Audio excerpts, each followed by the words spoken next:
All right, let's get cracking. Hi, Sam. It's Tuesday, and today we are going through part 3 of the Maximum Ride, the Angel Experiment book. Now, what happens in this is that it kind of works like a real plot should. So it starts out with everybody just kind of talking, and the action rises a little bit, then it rises a little bit more, and then it rises a lot, and then you go to the next part, which is kind of new for this series. The first part, as far as pacing goes, there was almost an introduction of everybody, and then everybody was attacking, and then it just dropped off a little bit. And then the second part, it was just a lot of people milling around to compensate for having no real exposition in part 1. So here we have a more conventional frame model. Now, what happens in the story? The 5 that aren't really super captured right now all finally meet back up. Max goes to the rendezvous where there is also Gasman and Iggy because they were run out of their house, and Fang and Nudge, who have been there kind of all along. And they kind of catch up with what each person is doing. That Max kind of went ooh shiny at a situation, and she was held back for quite a while. I didn't read what happened with Gasman and Iggy, but their assessment of the situation, or at least the group's assessment of the situation, is that they bombed the erasers first, and that gave away their location, and so that location is completely useless now. The building with the cantilevered edges, they eventually can't fly any further because they're flying in town. They see a couple things happen. That somebody left their debit card in the ATM machine, and they left their debit card in the ATM machine because they were scared off by Ari. Just kind of shows up. Ari doesn't see the 5 kids at all, and so they just kind of sneak back, kind of fade into the shadows, and Ari drives off. The guy that's scared out of his pants drives off, and they use the ATM to get around $200, because these aren't your normal supermen. These are morally ambiguous, super edgy teenagers. So they steal a car and they get some food because they are mere mortals and they actually have really high metabolisms, so they're kind of dying at this point. They get food, and then the entire place is ambushed by erasers. There's this big action sequence that allows Gasman and Iggy to escape. So Fang, Nudge, and Max are super duper captured right now, and they're thrown in kennels right along with Angel. And then at that point, Max learns that Batchelder, that's when she learns that Batchelder is still alive, when the now 4 characters, Angel, Max, Fang, and Nudge, when they're being transferred over from one place to another, they go across the courtyard. At that courtyard, Gasman and Iggy wrangle up all the Hawks that Fang and Nudge had previously chilled out with for a bit, and they issue this attack. They brought the cavalry, right? And then they all get out, and Jeb is very upset by this. Like, this is all a test. You should stay here for the test. You should be in a position where I can arbitrate the test. One of the things is that they're going over town, and this really shouldn't be that much of a problem if they're high enough in the sky. They just kind of look like birds in general because they have wings, and nobody's going to say, look, it's a bird, it's a plane. No, that's obviously a person with a set of wings. No, they're just going to say that's a bird with an unusually long tail. I wonder what type of, like, a sparrow? I don't know. There's some sort of bird that has a really long tail. Neither choice puts them in an advantageous position of not being tracked, but one of them does help them get away a lot easier. That's flying, and they aren't doing that right now. And the only reason why I can think of them doing that was just to kind of bring them down to earth with these humans, with the people that are actually milling around, and having everybody experience that.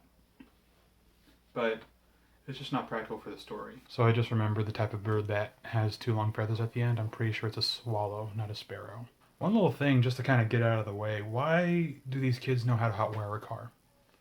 That's still something that I can't really sort out, and I don't think they're going to explain it. It's just one of those big glaring things that comes from them having to travel on foot.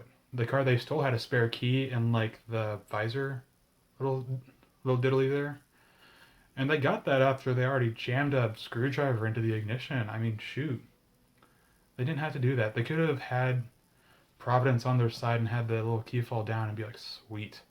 This was meant to happen. We should not feel bad about stealing somebody's car. Especially since none of them ever learned how to drive. And so, it's just boggles the mind. I can't think of a reason for this. I can't think of a reason for why they're on the ground like this. Max has a chip in her arm. At least she has a chip in her arm.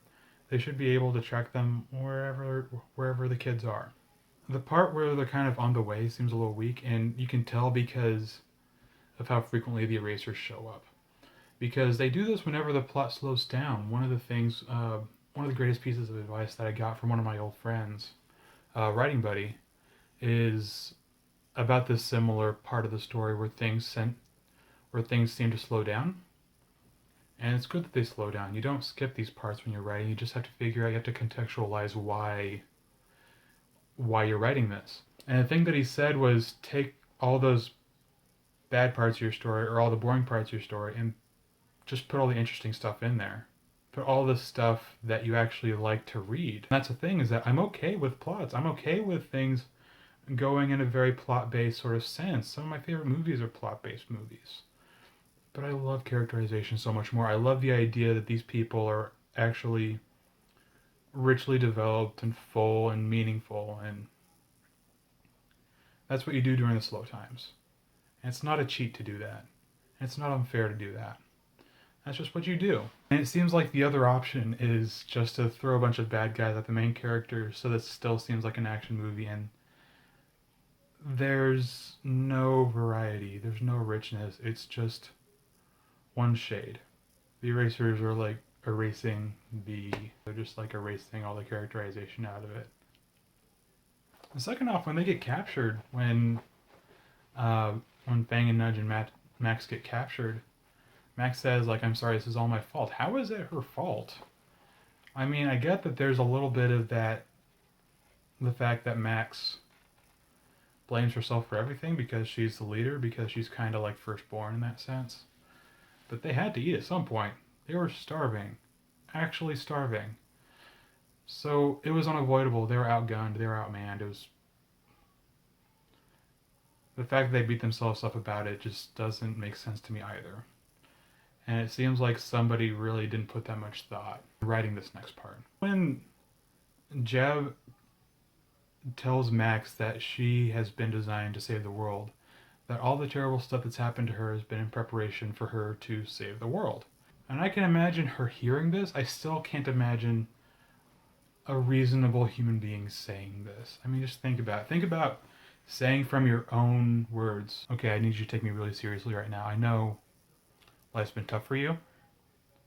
I know that's my fault. And it's everybody else's fault. I know we've put you in dog kennels for the majority of your life.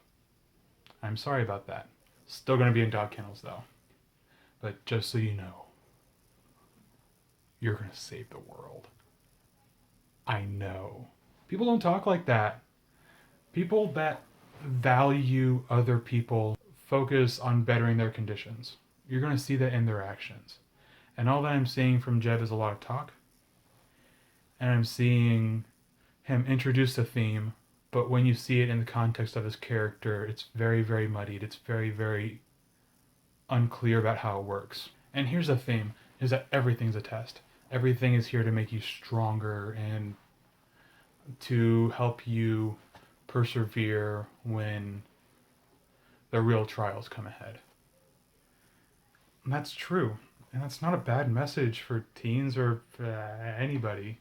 But the difference, the reason why it doesn't work for him is because he is also the one arbitrating these trials in a very messy and a fairly thoughtless way. Trials and tribulations are not something that you can plan out. If there is going to be an education, if there is going to be a school that is going to lead to the betterment of these people, then make it a school. Make it a curriculum. Make it more clear that that is what it is, instead of leading to this big, confusing kind of bleh. I'm still confused as why they're in kennels. I feel like they're hammering home this allegory to animal cruelty. And they're seeing it through in a way that animal cruelty really, really can't. You could compare saving the world with dogfighting if you really wanted to, but again, it's such a muddied metaphor. If you're going to make it clearer, a clearer comparison would be relating to internment camps for soldiers, for POWs, or Guantanamo Bay. And that you can have this torture, and that you can have this cruelty, and that you can have this rich palette of just how messed up people can get. And they don't need to be in kennels, they can be in jail cells, and they can walk around and feel like people and still be incredibly demoralized. Because people in jails aren't saying, well, at least I'm not in a kennel. They're still unhappy with their general position right now. It seems lazy. It seems lazy to think that their lives are so bad, they're put into boxes, and that's it. They could have done so much more. They could have had a much more rich perspective to have on this. I think that could have worked a lot more.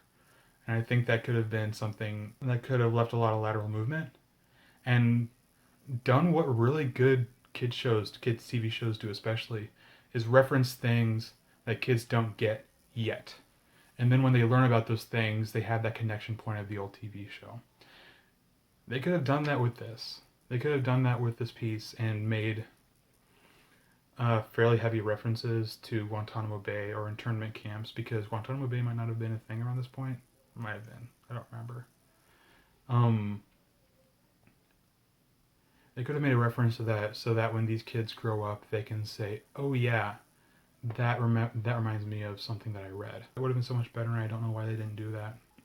One other big thing is that if we aren't going to go with the torture route, if we aren't going to go with the Guantanamo Bay route, then why not let the researchers try to ingratiate themselves to the kids, like starting off? Why not let the researchers try and win these kids over and try and convince these kids to do tests for them? It's something that parents do all the time. Most families don't rule with an iron fist, right? There's this love, there's this give and take, there's this little bit of cooperation and explaining things through to the kids to a capacity further than you're just going to save the world. If these researchers are really excited about this, if there's an intention behind this, then they would have gotten better results with the cooperation of the kids. And I don't know why they had to be so mean. And it's never explained. It's never answered. And I think that's one of the things that really bums me out, is that these guys have been in a not wonderful position, and there's also no reason for it. Not in the sweet nihilism, like nobody belongs everywhere, super edgy sort of stuff, but in they just didn't think of a reason for the story. And there could have been one, and it could have added a lot to the story, but no. At the end of everything, they totally do break out. And the next part is titled New Yawk, New Yawk. YAWK, because they're just trying to be super cute about the whole thing. If they're going east, I'm not sure why they have to go all the way across the country. I'm fairly excited about the next part. I am excited about Sam's response. Don't forget to subscribe if you think we've earned it. Don't forget to like and share this video if you think we've earned it. Comment if you have any responses to what we're doing here. We really appreciate it. And we're glad to have you. We're glad that you've at least made it this far. That's all I've got. Have a nice day.